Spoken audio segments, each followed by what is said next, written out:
you look at people like Mao in China, who killed like 50 million people, you look at Stalin, you look at World War I and World War II, it was not for religious reasons. No, These are the biggest casualties in human history that we're talking about. Mao and the First World War and Second World War and Stalin and Hitler, all of these people that existed in human history, I'm talking about their ideology behind what they did, right? Not just the weaponry, right? Because anyone with a weapon can kill.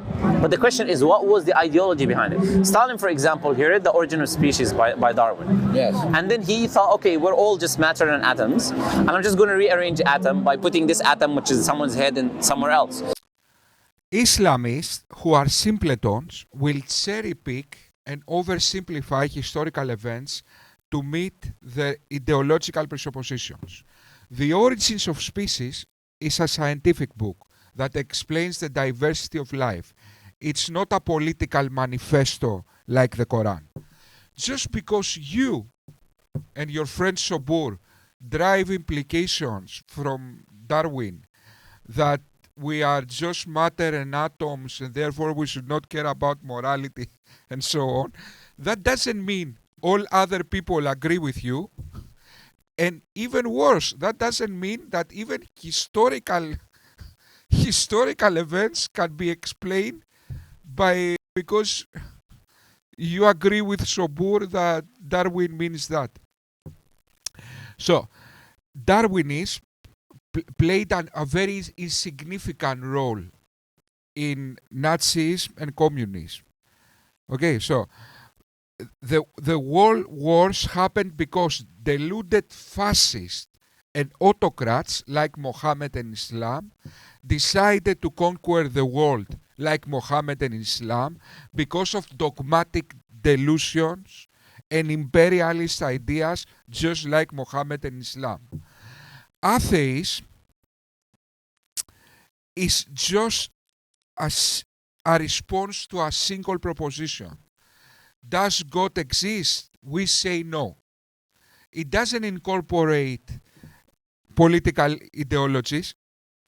An atheist can be a communist, a fascist, a Nazi, a far right, a far left, an anarchist, a centrist, and all in between.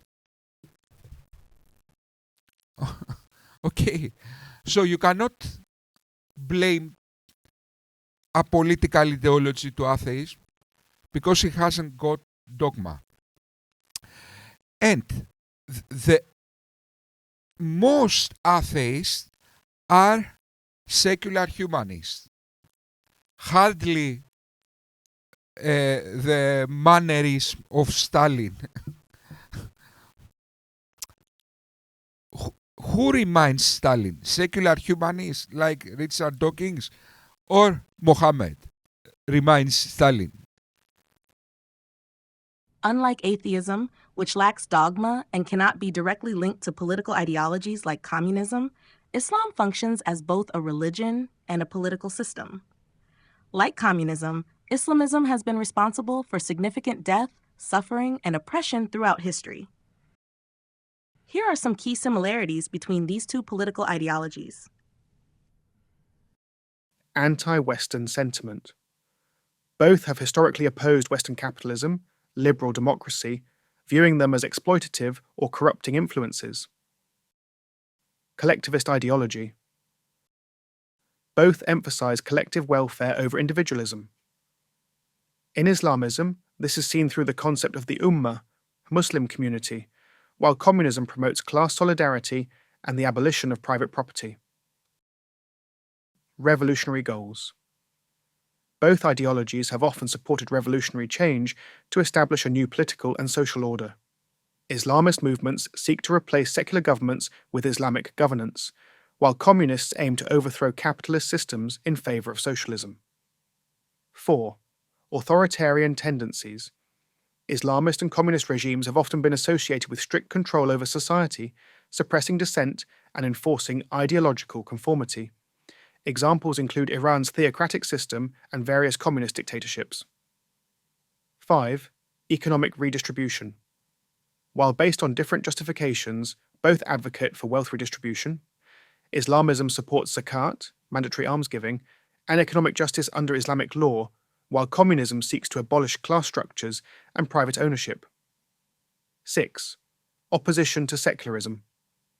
Islamists reject secularism in favour of a theocratic system based on Sharia law, while communists oppose secular democracy when it aligns with capitalist interests, often favouring a state-controlled ideological system. 7. Mass mobilisation.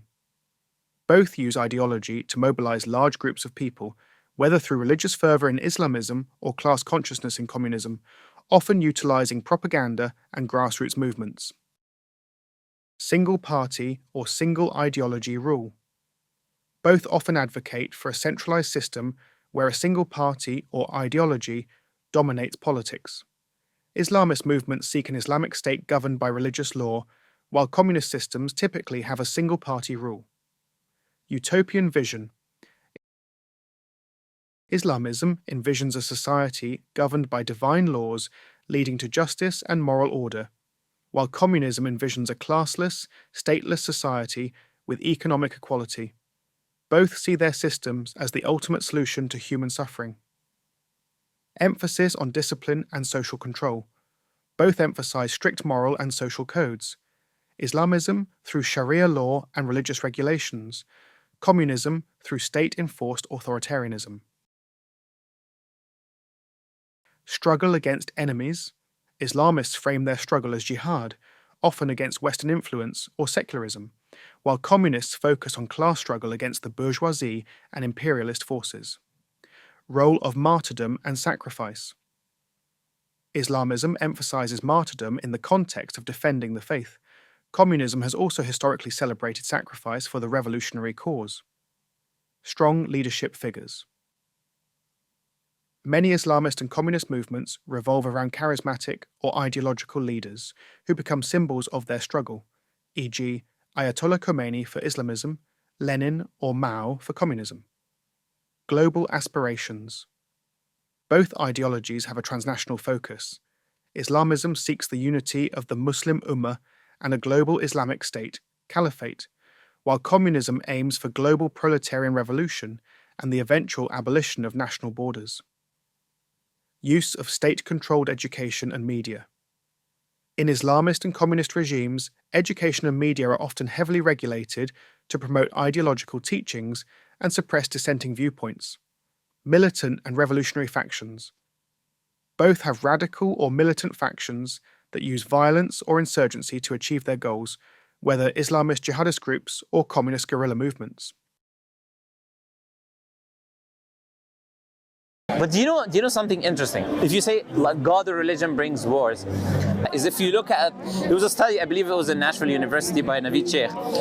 He looked at human casualty, the human death toll in human history, right? Number one was atheism. So some Islamist, some Muslim scholar made a study, and he concluded that atheism is in fact the most violent ideology in history. Atheism. Really, eh? Guys, when you hear a Muslim scholar, you always need to double check. Because these people are intellectual prostitutes. Okay, their allegiance is to Islam, not to truth.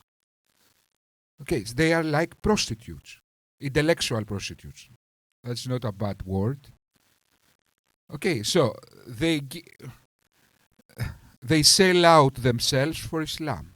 So, of course, I know this book, and I already made a short video about that.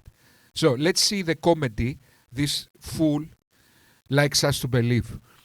Islam is evil, atheism is good. Watch what happens when atheists don't do their research. Wouldn't that be absurd? Look, here we have an atheist bomber who is dying to please no God. I don't know if did you get a chance to read the Quran or look into Islam before coming to this debate? Not a lot, I confess. Okay, if you had, you probably would have changed some of the slides that you had there, because you had some generalizations that you shared there. Again, you shared some of your opinions in regards to what religious people do or have done, etc. Now, your book is full of such examples as well. You obviously predominantly attack the Christian tradition as to some of the bloodshed and the evils that have happened. But just for a second, if I move over here, just to share this with you. Now, I would agree with you. Obviously, now throughout history, religions have been, and there have been some pockets of Islam and Muslims too that have done some atrocious things, no doubt. I'm not denying this. But so have the anti-theists too. Right, those that deny God. Now, there's a very interesting book that I'd like to give you the reference of. It's called War and Peace in Islam. Definitely have a read. And what the author has done, he's sort of tallied from the year 0 to 2008 the number of death tolls which have resulted from different groups throughout history.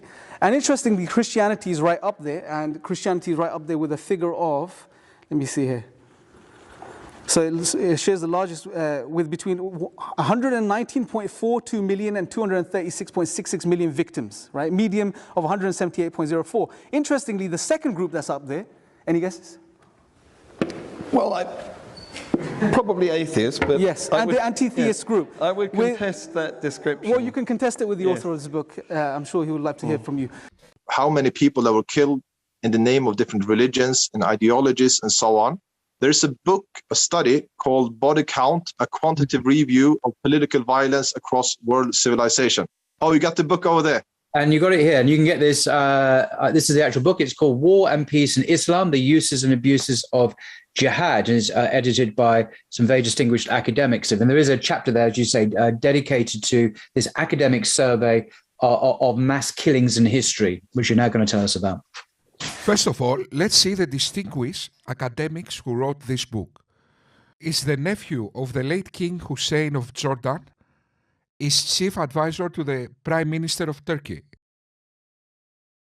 Oh, and some guy from Malaysia, in other words. Those are the scholars with the objective analysis.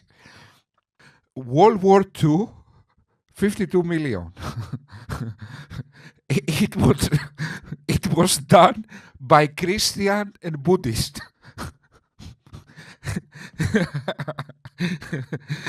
These guys blame World War II to Christianity and Buddhism. These guys blame World War II to Buddha and Jesus Christ.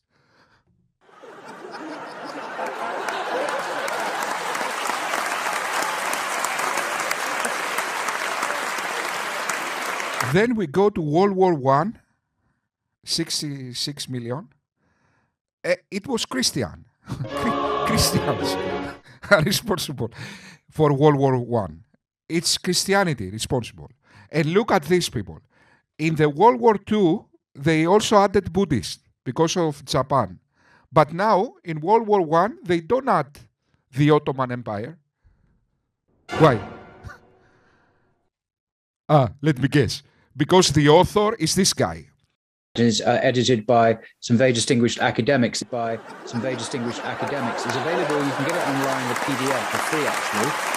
But the hard copy is actually very inexpensive. And there is a chapter there, as you say, dedicated to. You are complete buffoons. I mean, there is you. Guys, that's why Islam should never dominate this world, because it's the end of the age of reason. Okay, there will be deluded buffoon like these fools, and they essentially will mentally masturbate. Allah, Allah, Allah, Allah, Allah, Allah, Allah, Allah, Allah. Too much Allah, your mind, you lost it, my friend. You put Christianity responsible for World War I. Are you serious, my friend? And you forgot. Look how outrageous are these fools. Look how outrageous. Okay, World War I had nothing, zero, absolutely zero to do with Christianity. But let's say you say World War I is Christianity. And you forgot to mention the Ottomans. Why? Are you serious, my friend? The Ottomans allied with the Germans and attack Europe and attack the rest. Are you serious, my friend? How? Okay, so, yes, without lies, Islam dies. All your arguments are moronic. You cherry pick stuff, you find out of the sea of reasons for communism, you find something that might fit your argument, and you present that as the main reason for communism. What? You are simply... Are you dumb or are you lazy? No, the right word, sorry, it sounds... Yeah, it's kind of rude, I don't know, but you are intellectual prostitutes. That's the right word. You don't have intellectual dignity. Okay, you whore yourself for Islam. Simple as that. You whore your mind and your soul for Islam. Simple as that. You don't have dignity. And because you don't have dignity, intellectual dignity, you will ruin all the world. Nothing will be left. Nothing will be left standing if people like you dominate this world. Okay? Nothing will be left standing. Take examples, Iran. Take Iran, for example. Nothing is left from the Persian culture in Iran. You erased everything. Go to Egypt. Nothing is left from the Egyptian culture. Okay, you erase everything. If you dominate Europe, nothing will be left from Europe. Okay. So, if you dominate the world, nothing will be left of this world. We will be all like Muslim zombies saying nonsense. Yes, history, Stalin, yes. Stalin, because he read The Origin of Species. Imagine the stupidity. Imagine young students trying to... This reminds me, guys, like kind of Nazi propaganda. How the children in Nazi Germany were reading this Nazi propaganda and as history, the same thing will happen. Imagine now children in a future world where Islam dominates, opening and reading the history of the World War I and start reading. World War I happened because Stalin, World War II, I don't know, happened because Stalin read The Origin of Species and he was an atheist, and because he didn't believe in Allah, he wanted to kill people. This is the type of nonsense they will teach children. You will erase the human civilization, you idiot. Okay, guys, I'm really tired. Maybe I will continue tomorrow.